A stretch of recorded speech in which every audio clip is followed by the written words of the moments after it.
Oh, this card just got really good. I cannot wait. That was Conor McGregor speaking at MSG, where he will headline UFC 205 on November 12th against Eddie Alvarez. McGregor still talking about Floyd Mayweather, even though Floyd said last week he is ready to move on. Max, break it down for us. What is going on here?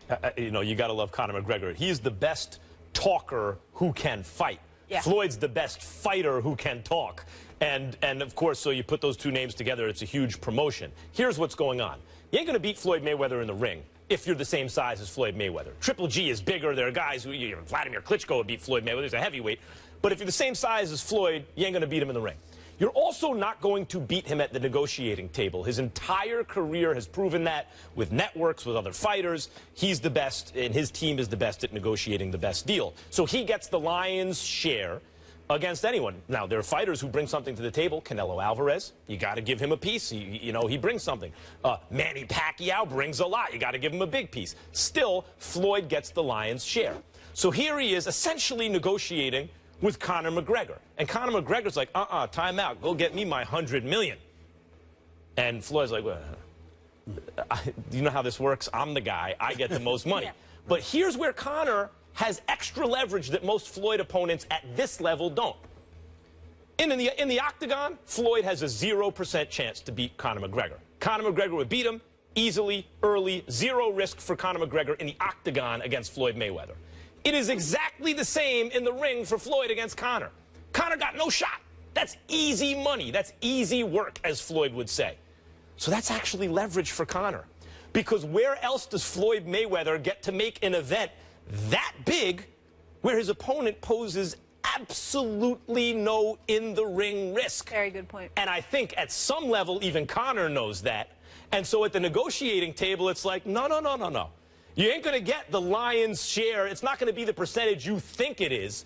Look how easy this night. I mean, like, you ain't going to find easier money than this. And I think Floyd also knows that at some level. And so the negotiation goes on. Floyd says, I'm walking away publicly because it seems to give him leverage. But Conor has plenty of leverage here. Here's where it gets interesting.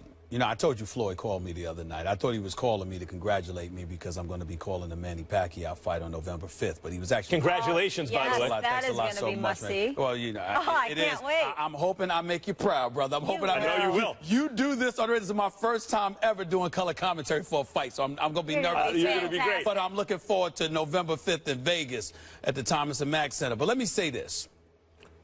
Floyd didn't call about that. He called about something else. But you know, since I had him on the phone, I took the liberty of asking him about this Conor McGregor. He said, yeah, man, I called it off. He said, brother got to know his place. You know, I mean, wait a minute now. I'm all about my business. I'm in this for business. You know, so it said to me that he doesn't really want to retire.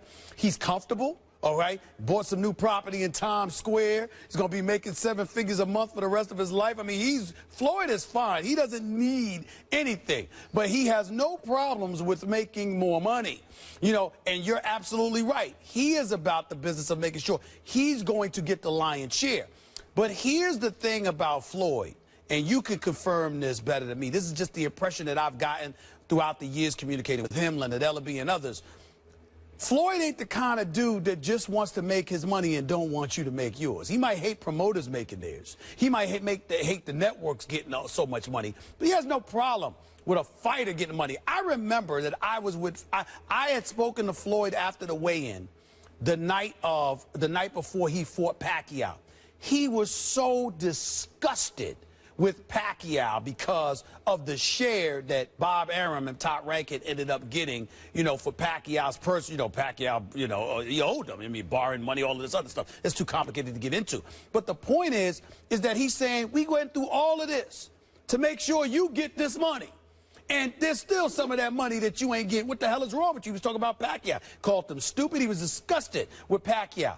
He respects Conor McGregor from the standpoint that he elevates the marketability, brings the dollars in, and he's not going to let Conor McGregor get more than him. But he has no problem with Conor McGregor getting his share so long as Floyd gets his own. And so I think when you look at it from that perspective, I think you have to look at it and appreciate it and understand that this is something that could potentially still happen. Because if Conor McGregor continues to smoke dudes in the UFC, it's a big deal that he beat Nate Diaz because that was at 170.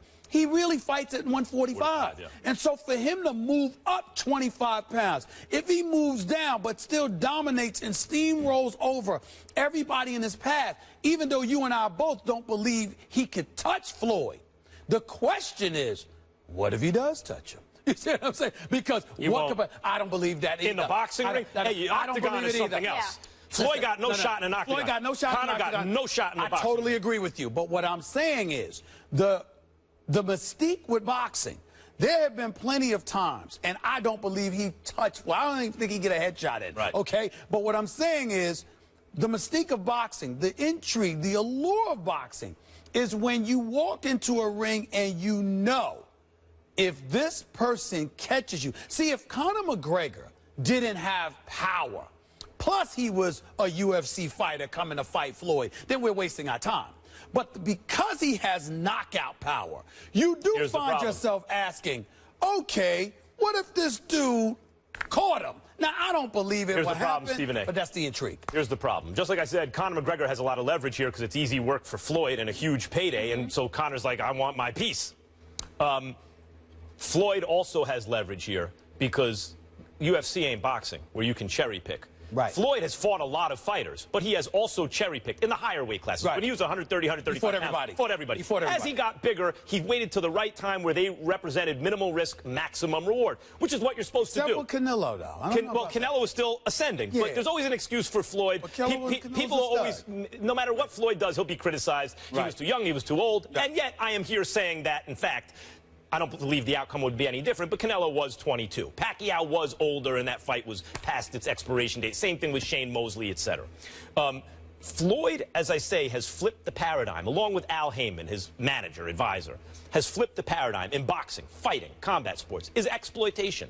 We, the fans and the networks, exploit fighters. We want to see you win tough, blood and guts. Forget about the fact that you're brain damaged later on in your career, right? Your kidneys don't work. But right now, we want to see you prove all that stuff. The fighter, on the other hand, saying, no, wait a minute. A fighter's manager, rather. They're saying, we want the most money for the least risk. Right. I don't want to walk around brain damaged with bad kidneys later in my life. Right. I don't want to shorten life expectancy. So Floyd and Al Heyman have been so successful at flipping that paradigm, there's a backlash. Because they have out-negotiated the other side, meaning the networks and the fans, by so much that he's made hundreds and hundreds of millions of dollars without taking the same risks that the fans wanted to see him take. And this is more of the same there. The risk for Conor is as follows.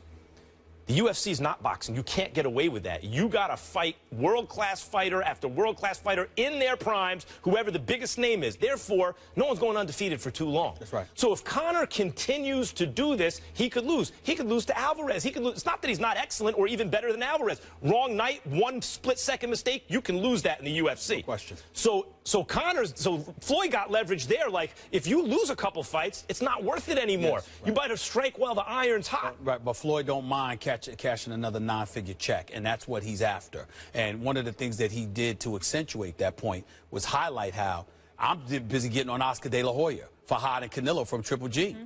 Floyd is like, man, I can't knock Oscar. And you know their history. Right. He's like, I can't knock Oscar. He said, that's smart business. Right. Good for him. Looking out for the fighter. Smart. The fighter's business interests and the fans' interests are usually diametrically opposed. They can't coexist. You know, one wins or the other does. Stay tuned in the days and weeks to come. I'll have more info on Floyd. And it ain't about McGregor, but I'll touch on that another time. I like that little tease there. Paradigm, there's a backlash because they have out-negotiated the other side, meaning the networks and the fans, by so much that he's made hundreds and hundreds of millions of dollars without taking the same risks that the fans wanted to see him take. And this is more of the same there. The risk for Conor is as follows.